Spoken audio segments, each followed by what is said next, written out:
Good afternoon, everyone who's watching us this afternoon. My name is Patricia Cahill. I am hosting this show today in the place of Felix Yapal. Thank you for keeping there, watching and waiting for us. We are sorry about the technical hiccups we've had this afternoon and delaying your favorite show. But now we are here as promised. Again, I said my name is Patricia Cahill. And today, this 9th of January 2021, we are hosting Arnold Katevi, the Vice President Marketing of FUBA. Welcome, Arnold. Thank you so much. Thank you for having me on the show today. Yes. Yeah. Please give us a whole shebang of your professional life, basketball life. Who is Arnold Katevi? Thank you so much, Patricia. And good afternoon to all the viewers out there, wherever you're catching us from. We appreciate it. Like I said, my name is Arnold Katevi, and I'm the Vice President, Marketing, Media and Publicity from the Federation of Uganda Basketball Associations, and that is FUBA in short. Yeah, I've been serving there for this the second year we're in, and yeah, we thank God that we're trying to do the things we are trying to do. Yeah, and professional life really. Yeah, since we are talking basketball, we'll keep it there. I'm also a businessman, and yeah, I do quite a lot more things. So yeah. how you saying you've been working in there for 2 years as the Vice President? Yes. Can you give us some success? This would be the third year really, but having that COVID year, which was almost redundant, the Constitution will still take it to 3 years though. Okay. But yeah, it's been bittersweet. It's a good ride. It's a good experience to be serving the game that you love.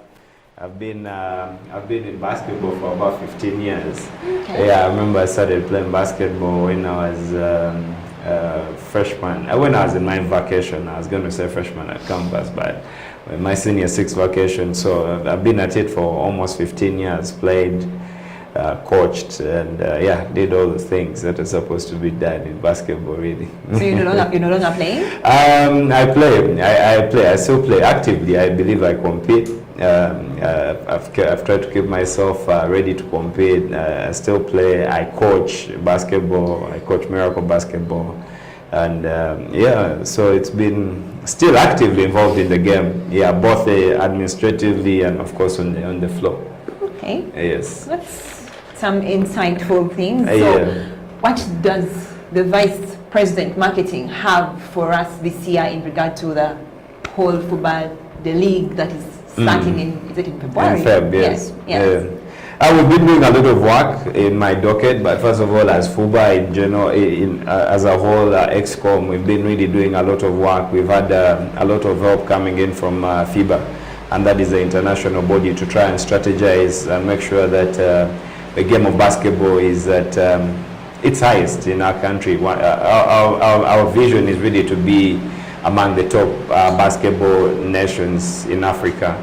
So we've been doing a lot of strategic planning. We've been doing a lot of changes that have been happening. We've been also organizing ourselves and doing a lot of capacity building throughout this time. But in my docket as marketing, of course, we've been reaching out to as many people, stakeholders and sponsors and people, the money people really, to come and give us a boost. We need money in the federation. We've been doing a lot of publicity. I believe that since I came into office to date, our visibility has really improved on our socials, and yeah, we try to come to shows like these. You people have created more shows like these, and the traditional media, print, radio, TV, online, I think people have really gotten themselves much more involved in the game of basketball. So that is a plus. I would say that we are doing well. There's still a lot of room to improve and get there, but yeah, that's what we've been really up to, marketing the game and putting the game out there. That's in my docket. I'm putting the game out there so that the people can get to know it. Okay, in regard to marketing and sponsorship, what is the value add that the whole team or FUBA has for sponsors? What is that value add that I would come in and say, I want into that? Oh, there's a lot. When you're talking about the value addition, is really a lot that we can offer to our sponsors or our partners that come to us. First of all, as a federation, we are regarded as a priority sport by government. So that means that you're getting yourself involved with one of the top 5 priority sports in the country. So that means you have a lot of visibility when it comes to your products or whatever you're trying to put out there. The reasons that we have our sponsorship or our partnership. Then basketball has ardent fans. The numbers have kept on growing. If you looked at our numbers for the finals, City Oilers against UCU Cannons, that was in January 2020, at the beginning of last year. Yes. We had the game tip-off at 5, and by 3 p.m. You almost have a full capacity arena. Everyone wants to be there to watch Game 7. Those are some of the signs that show that the game is growing. Basketball, I believe, without a doubt, I strongly believe it's the fastest growing sport. It's an urban youth sport where we have as many youth now. We know our population is all full of youth. So you get to tap into those numbers of people that you're trying to target, and then of course CSR activities where we need to get ourselves much more involved. So there's a lot of value addition when it comes to really getting yourself partnering with us in basketball. You keep on saying there's a lot. I would want a hint, like there's something like this, this we have done, or we have also done this, we've been to either a hospital and done this, we've cleaned some schools here, but I am not hearing that. Like I said, there's still so much room for improvement. We have been involved in some CSR activities. As a federation, you see what happens mostly when it comes to also the women's sport, that we extend, we do a lot of activities when it comes to developing the game, the ladies, on the ladies' side. Of course, we thank our Women's Commission and the Women's Commission, that is Sandra. They've been doing a lot of good work. But we haven't gone to hospitals of late. We've been to markets before. Those are some of the things that we are getting ourselves much more involved in when it comes to this year. And we also, of course, COVID there was a hiccup, the COVID hiccup, but we have all this in plan. It's part of our strategy, and also to take the game out there. Only because the game is mostly played within Kampala and then Mukono, somehow in Jinja. So we want to put the game out there, the whole country. So when you're talking about value addition, those are some of the things that we are talking about. We need to have the game spread out there so that even if it's our partners that come on board, they know that they are dealing with a national, the would reach nationwide or something like that. So not so many sports are all over the country. If you notice, most of them are centered here in the city, or just a few regions in the country. So those are some of the things that we had ourselves going to embark on, but of course we had a hiccup, but those are things that we're still going to do. So how many teams are in the league that is starting in February? You're talking that is starting in February. The NBL starts on 26th of February according to our events calendar. That's when the NBL starts, and the lower leagues will tip off on the 6th of March. That's the next Saturday after the NBL tips off. So on the 26th you have NBL, which has 22 teams for the men, 12, and then of course the ladies that are 10. So that one will tip off on February 26th if everything goes according to plan. And the lower leagues, which are 40 plus teams, we have Division 1 in the lower leagues, we have Division 2, Division 1 men and women, men and women, and then Division 2, which is only men. Over 40 teams down there, quite a couple of teams that are playing competitive basketball. It's a lower division, but it's very competitive basketball. So those are scheduled to tip off on the 6th of March. How is this particular leagues marketed now? How do we get the information that this is happening at this time and here? And also, how are we going to watch them? first of all, we don't expect fans because of we can't come to the league, so we watch don't it. expect fans there. But as a federation, as a docket where I am of publicity and media, we are trying to create as many media partnerships with people, online content providers, creators, and of course linear TV to try and make sure that we have our games broadcast live. So those are some of the things that we're doing, and we believe that we can be able of course to take the game to the fans once play returns. That's the only way you're going to be really watching the games for now, until when we have a solution for COVID. I don't think it's going anywhere soon, but until we have a solution, probably vaccines, or we can find a way of playing with the same. So do you have like a TV station that you're already partnered with, an online broadcaster? Are we going to watch on your FUBA pages? Yes, we have a partnership with Next Media. We have a partnership with Next Media that we developed, and we're just trying to iron out a few things to try and make sure that we can have some of these games broadcast. And of course, we also have our socials. We have FUBA TV, which is our social media YouTube channel, and we have partnerships with online content providers also that bring in their proposals to broadcast these games. People like Deep End Media that did a good job last year, and they've been doing a good job, I think, for 2 years now, taking the games out there. So those are some of the avenues, but we'll communicate. And of course, from our social media channels, we will have pressers and everything to communicate how fans will be watching these games. And what do you expect now from the teams that are participating?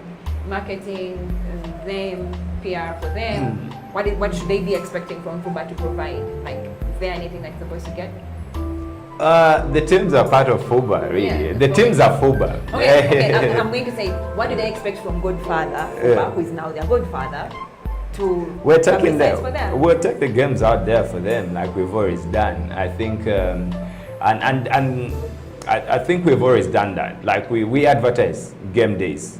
Game days, KIU is playing against City Oilers. We'll do that. We'll do the PR for a whole week and everything. We'll have players, if they're readily available, to go out to the different media outlets to try and also talk about the game. But this is where we get it wrong. I really believe that the teams, if the teams did their own PR, and also FUBA does their PR, because fans don't support FUBA. Yeah. The fans support KIU. The fans support City Oilers. Yeah. You understand? FUBA is just a body, like a governing body that overlooks the game of basketball. So if these teams really go out there and do their own PR, using their social media channels, probably create media partners also, and be able to put their game out there as an individual club, then I believe if we have 60 plus teams in the league, and all those teams have probably a social media channel which is active, they have a fan base of over 1,000 fans or something, then game days are always going to be packed, because it's only you to rally up on teams and tell them, to rally on your fans and tell them, hey, we are playing. Of course, now they are not going to be there, but when fans return to the stadium. So, but also to tell the fans that, you know, we're going to play on Friday against Bushcourt, and the game is going to be live on this television. So please tune in, please do this. The game will also be on our social media platforms. We have a YouTube platform. There's no way you wouldn't get a feed, to broadcast these games on your channels. Are you trying to say that they actually know that they can do this, or? Yeah, they know. We've had during COVID, during this last year, we did a lot of capacity building, and we told the managers, we had meetings with them. They know what to do. I believe they're just not doing it. I don't know if because they don't have the capacity or the finances to do it, but I just don't know why they're not doing it. But they know what to do. Is there like an enforcement that can actually put them on track and say, okay, if you don't have, let me say, if they're registering with FUBA and they are going to be playing and they need this kind of publicity, is there I would say, a mandatory or a form that says you're going to only play if you abide with these kind of rules, and one of them is to have publicity working in this line and marketing for yourself working in this line. Is there something like that? Yeah, that is something that we have worked out during last year. We've done a lot of work last year, though we didn't play basketball. But as ExCom, as the people that were interested to manage this game of basketball, we've been doing a lot of things. And one of the things is club licensing that is going to start. We had a meeting last week with the managers about this club licensing, and there's quite a lot. There's a checklist of the things that you need to do to be able to register to play in that particular year. But it's going to happen in phases. Everything is not going to happen now because you saw, like recently, I think yesterday, when KIU came up with the board of governors and everything, that is in line with governance. And those are some of the things that are going to be required for teams. If you're going to participate, probably like in the National Basketball League. These are some of the structures that you should have. So things like active social media handles. You have probably an office where people can find you. If you have a media day or something, the media know where they're going to find you. They know how they're going to communicate, how you're branding yourself. Those are some of the things that we've been working on, and we've shared with them, with the clubs. So it's up to them to embrace, and then we implement, because it's a game for all of us. Okay, in line to publicity as the FOBA manager, Vice President for marketing and publicity. Yes. Information comes in that there are 5 foreign players who went to Egypt for AfroCom. And now we are going to have 2 more new players added onto them. Yeah, is there a way you can... The good thing is, it said information coming through, not yet confirmed. Yes. Once the players are confirmed, we will of course write to the media. We will really put it out there in the media and tell you from our press releases and everything. But yes, we had 5 players. One of them got injured and didn't take part. Emmanuel Mugenga didn't take part in the games. Unfortunately, he got a knee injury. But all the Salmon 5 players really did incredible. Why 7? Technical team knows better. The technical team knows better, but I believe that the people out there playing active basketball, they are actively playing the game. Unlike us here, where the national team has to convene and then they practice for 6 weeks before you go out to play.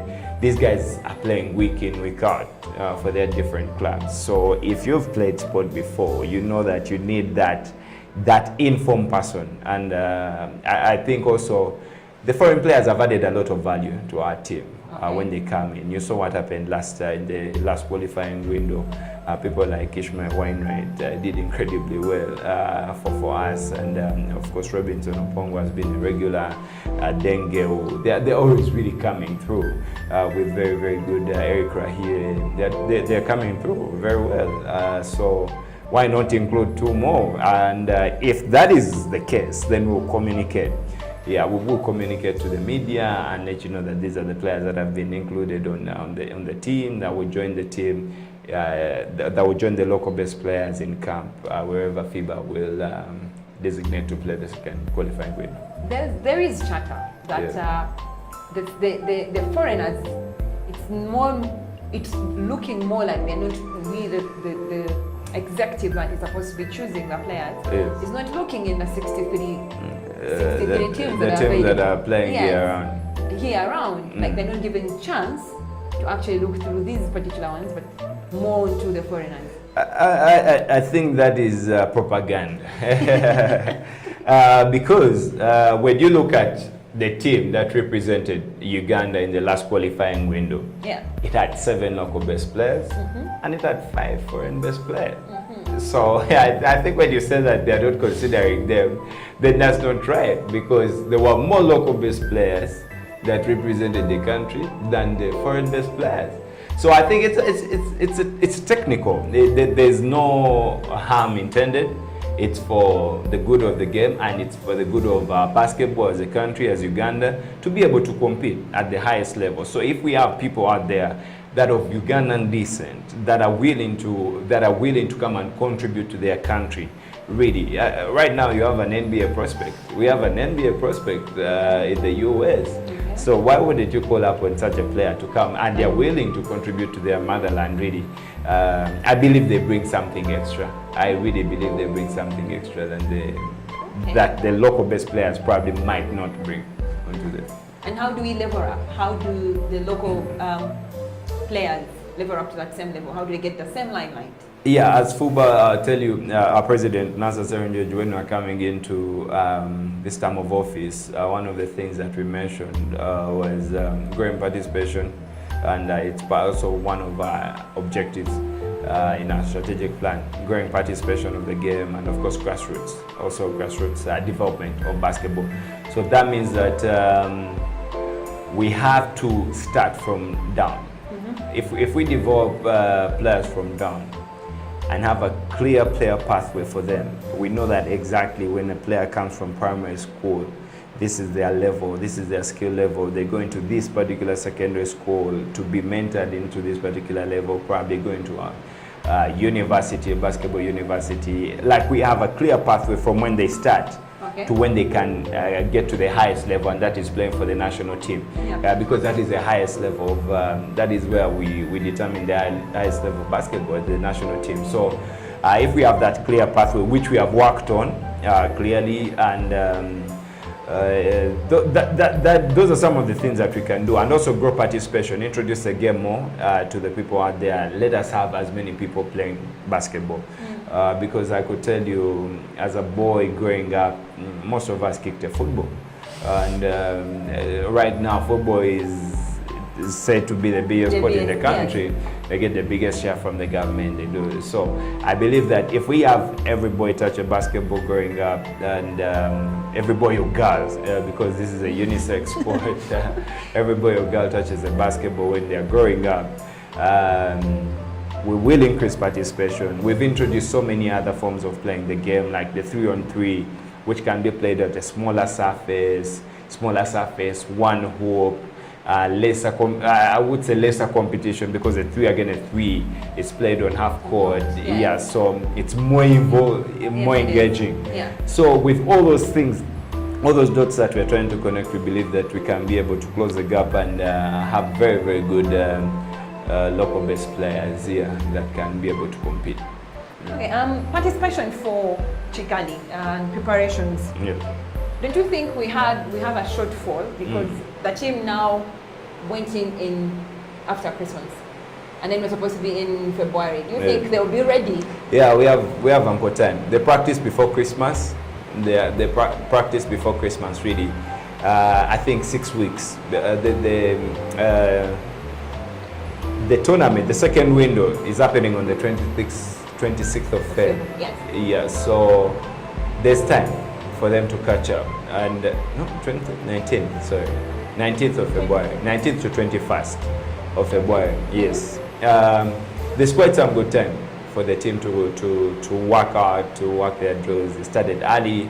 They worked out before Christmas for a couple of days, went into a break, and now they started all over again on Monday. So they have the whole of January and then all those 2.5 weeks in February to really practice. And I believe they can be able to put in some good work, since they didn't really go back to bed after the first window. Yes, after the first window, just a break of a few days, and then we're back at it. So I think the time is quite good. It's good, ample time really to prepare themselves. The guys who are outside are actively playing for their clubs or their schools. So I think the time is good. And what should we expect? How should our odds look like? The goal is to qualify. All odds, everything. What do we need? What do we need? 1 win, 2 win? Where do we when we get into the math, probably we need a win. But we don't want to go into the games with the mentality that we need a win. Yes. But I believe if we have a win, we will be there. Because we have four teams in the group, and we have Egypt, we have Morocco and Cape Verde, of course, and the Silverbacks, Uganda. We are right now seated second on the table, Yes. just behind Egypt. Yeah. That the only team that defeated us in the first qualifying window. We believe that if we can be able to beat one of those teams, then our head-to-head will be better, and they're taking the top 3 teams, 3 out of 4. Puts us in a good position. But our mentality is to go and win all the 3 games, correct the wrongs that we did against Egypt, and probably bag that win and come out on top of the table. When you mention wrongs, which ones can you highlight? Like, which ones do you think we need to work on now? Technical team. The coaches and the technical team know better. They have reviewed As the marketing, game. you have something, publicity, you put something down and say, these are some of the things that I saw, and yeah, we need to hear some of those. Those are typically technical things, and I'll leave that to the technical team. You didn't get a brief for them and say when you asked about these other things you should be mentioning? No, not really. But I know they know what to correct. I think we were a bit caught off guard against Egypt. It was the first game, a familiar foe. We always play against them. And yes, I think it's just about a mindset, knowing that we are also there. We are that big basketball country, and we can be able to compete with the big boys around. Okay. Yeah. Okay. So earlier we mentioned about KIU getting its board. Yes. Yeah. Our viewers, KIU basketball franchise, which is headed by President Nasser. Yeah. Yesterday announced their board of 3. The board has Mark Sally.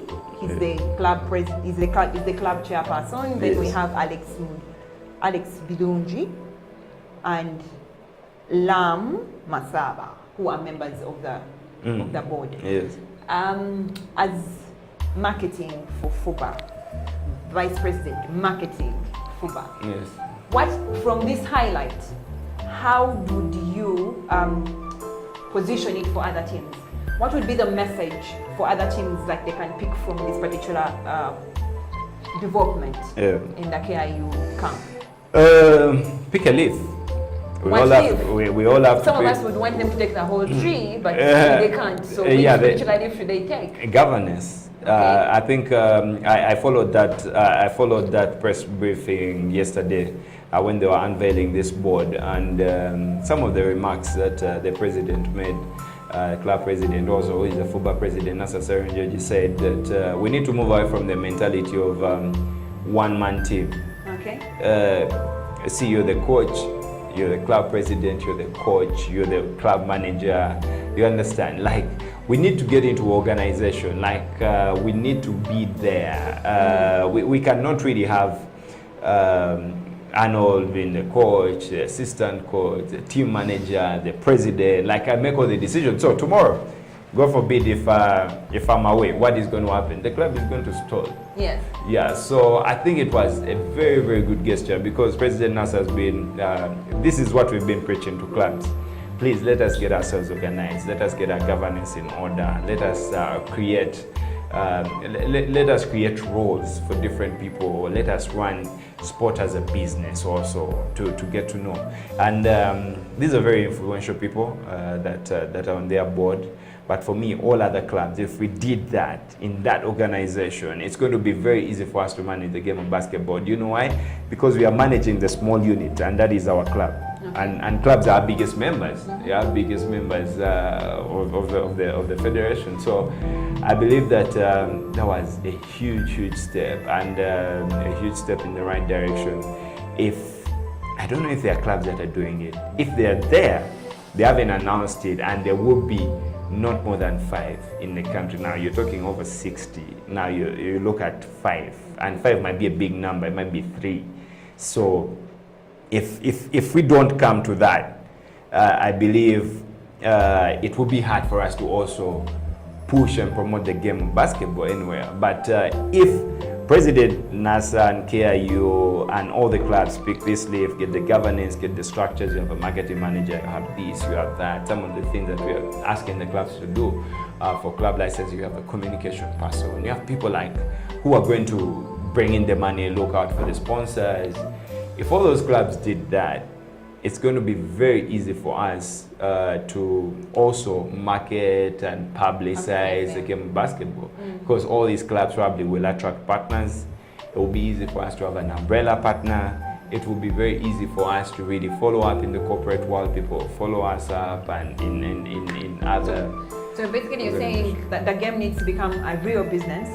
Yeah, I think sport is a multi-billion-dollar industry out there. Really, sport is a multi-billion-dollar industry, and clubs need to pick a leaf. Like, it has to start from the players to the management to everyone. Like, everyone has to be locked in. Everyone has to have a buy-in, so that we also create or promote this as a big business. I believe at the end of the day, we'll all be happy. If we are not happy, our children will be happy. If our children are not happy, probably our grandkids will be happy about what we started. Oh, okay. Yes. Earlier you said you're a player. Yes. But I have intel that you're also a dispatch player. Yes. Isn't that conflict of interest, being on the FUBA side and being in management and everything, but then also being an actual player who is registered actually, meaning you can actually get into the country's team, right? Yeah. That has always come up. That has always come up, and we are moving away from that. We are really moving away from that, and as EXCOM, I believe you could be a player and also be on the EXCOM, on the executive committee that overlooks the game of basketball. But what we are trying to do is to create a fully fledged independent secretariat that just reports to us. Probably we have people that are doing the work on ground. That is a long-term goal. As soon as we have the resources, not like we have a technical director in there. Okay. We have a technical director. We have to have a CEO. We have to have a marketing manager. We have to have like people who are doing the real work. And for us, like, we are the board of governors who are just going to, these people are going to report to us, and I believe there's no conflict of interest there. We try to be as professional as possible. Most of us have teams. Yes. Some of them are not active players, probably they are owners of teams or they are affiliated to different teams. But we really, I believe we've done a good job to be professional and not conflict between our teams or our playing teams and the work that we do as a federation. Because really, it kind of looks conflicting to have admin and then also on court. Like, if I'm a player, I'm like, man, what's mates? How will I? But we're moving away from that. That's a good thing. Everything is on paper. So we just need resources and be able to implement some of these things. Because if we have a fully fledged secretariat, that means these people have to be salaried, they have to be paid, they're professionals. They're really paid to do the work that they're doing. So I think you move away from that. I can really be a player and be on the board of speaking governors. about salaries, that means this is actually goes into all your, this is your department, finding the money to do the salaries. Yes, exactly. How does your 2021 role or goal look like? Like, what is your investment plan or bring in money plan? Revenue streams that are supposed to be helping that. Yeah, we are trying to create as many revenue streams as we can and trying to create as many partners as we can. We've talked to many. We have a partner, and that is Tuscaline. Is still on board with us. We signed a 3-year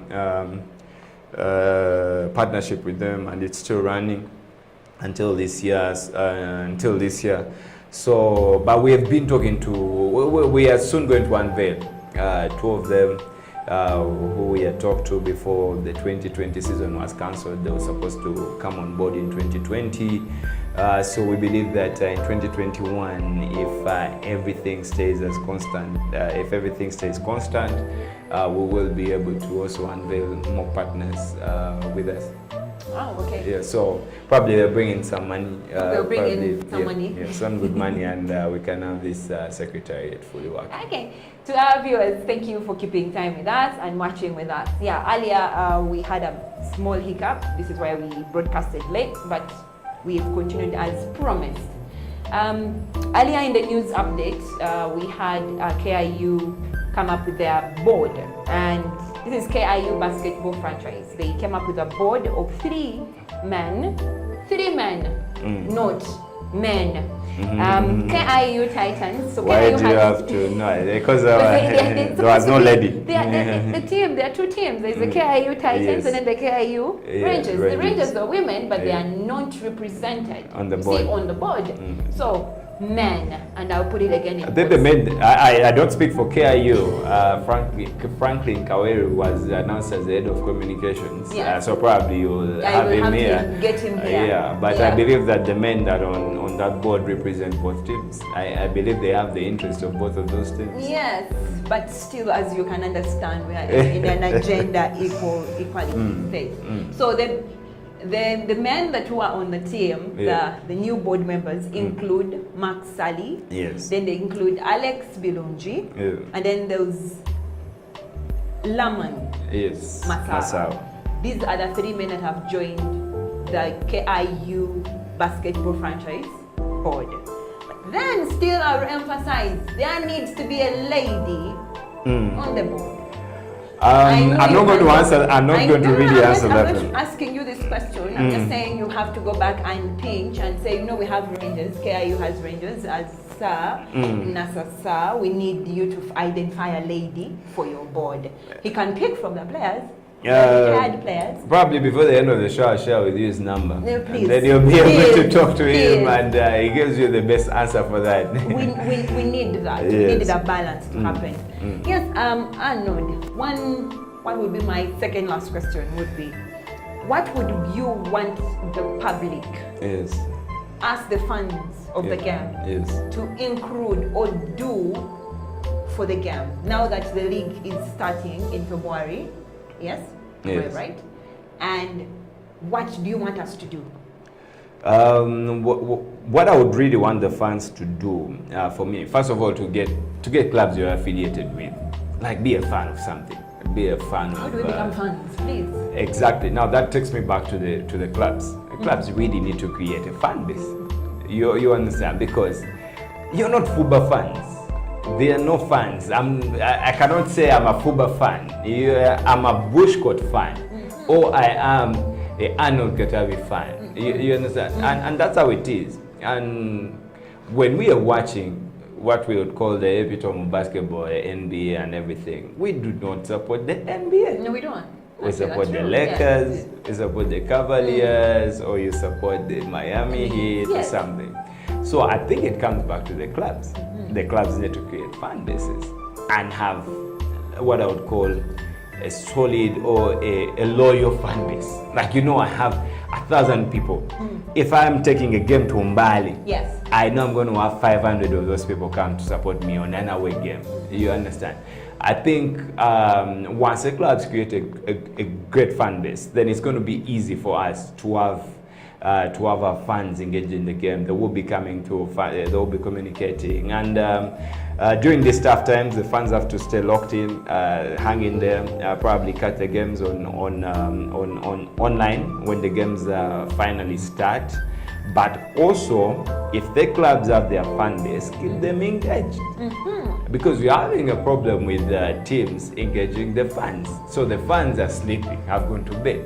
If we are all Give not them some pointers. Exactly. Give them pointers. If we are not- You as marketing, give them some pointers. What should the no, let teams them. be doing? First of all, they need to start using their social media handles, their socials. I think clubs Do you socials. actually, let me ask, marketing, 64 teams. Yeah. How many of them actually have social media presence? Probably many of them have, but active, no. How are you Yes, helping them become so active? How do you help them become active? like I said, we've had lots of meetings and lots But then you're of. saying you've had lots of no, meetings, no. but only in the meetings you only have 5 or 15 under 65. How do you reach the remaining, no, how many? 49? Why aren't they coming on board? That is the Because question I'm supposed to be asking you. these are open to everyone. You understand? I think we have to be involved. Yeah, we have to really be involved. The clubs need to get themselves involved. Maybe there's a reason why they're not involved. Have you found out? Maybe there's a reason why they're not coming to the meetings. Maybe the message is not reaching we them. have so many stakeholder meetings.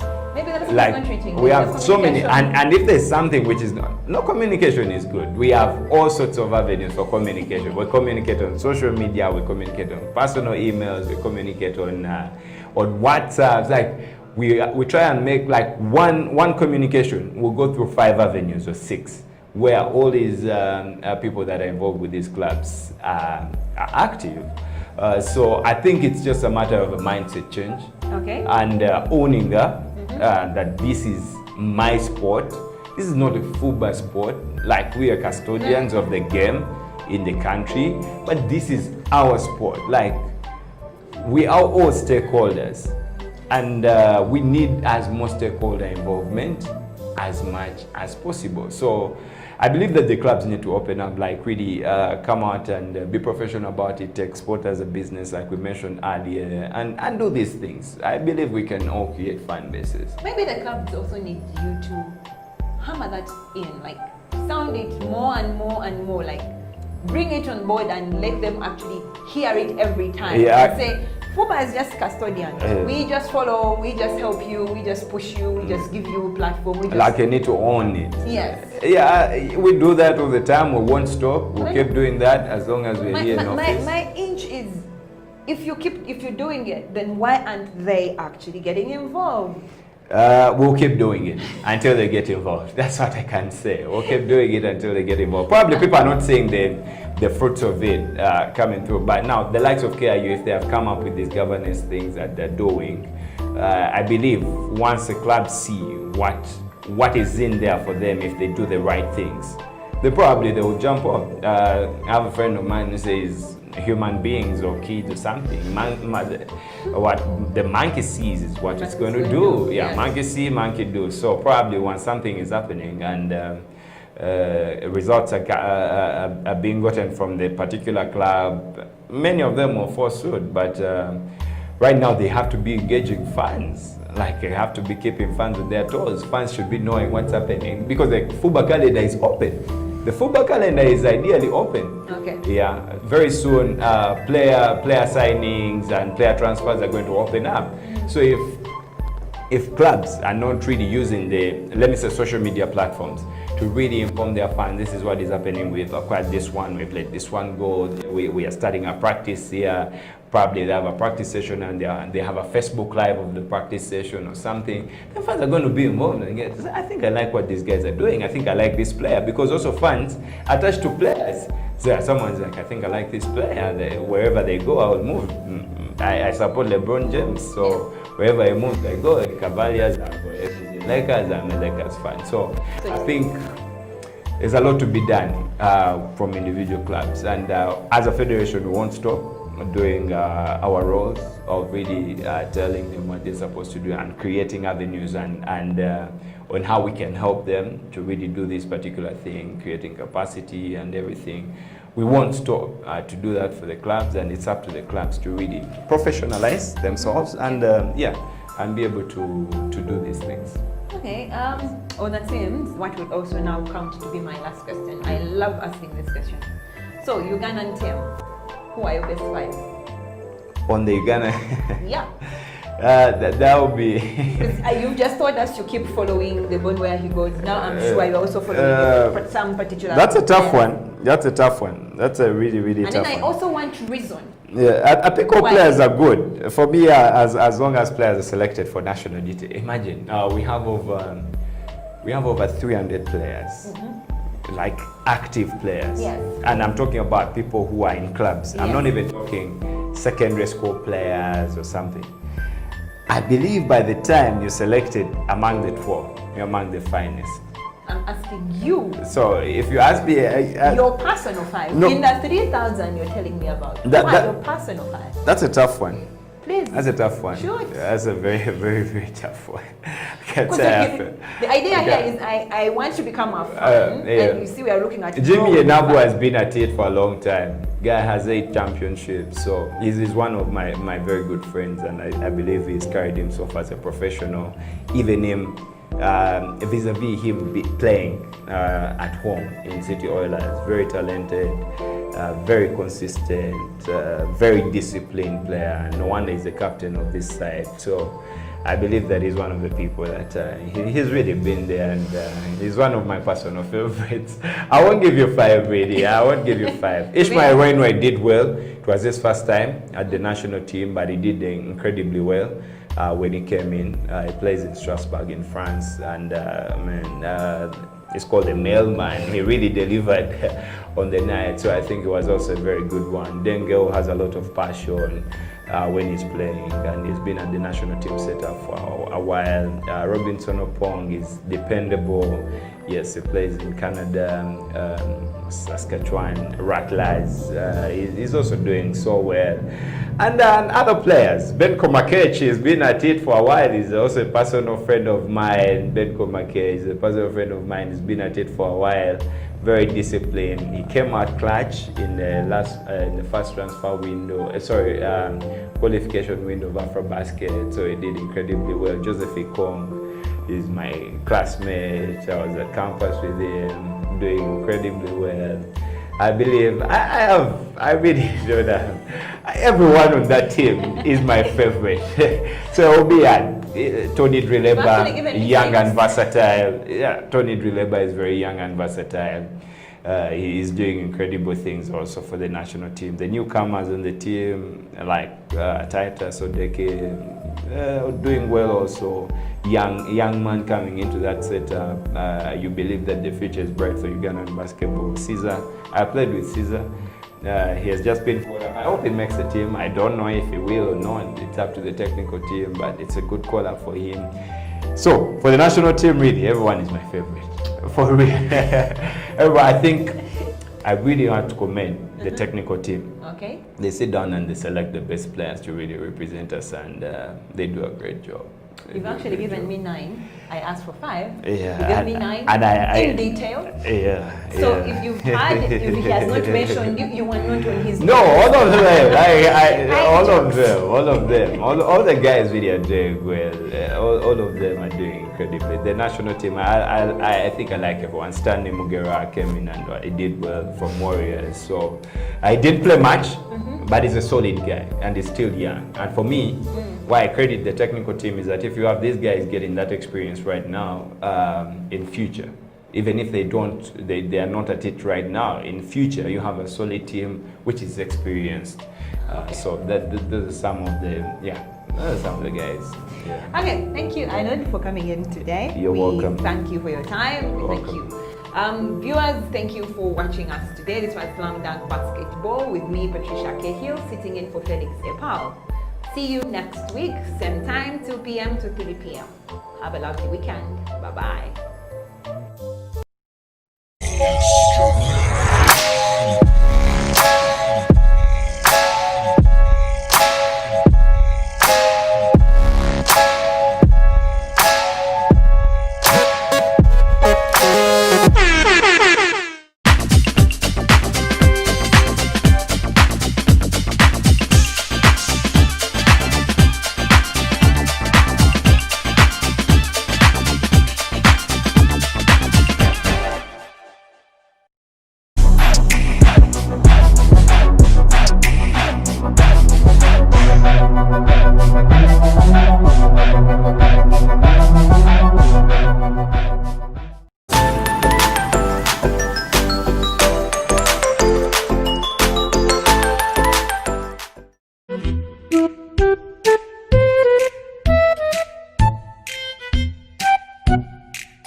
Fitness Junction would love to thank you for your continued support and patience during these trying times. With the ongoing pandemic, we have come up with different standards of operation that can keep you safe and keep us safe. Come have a quick tour with me.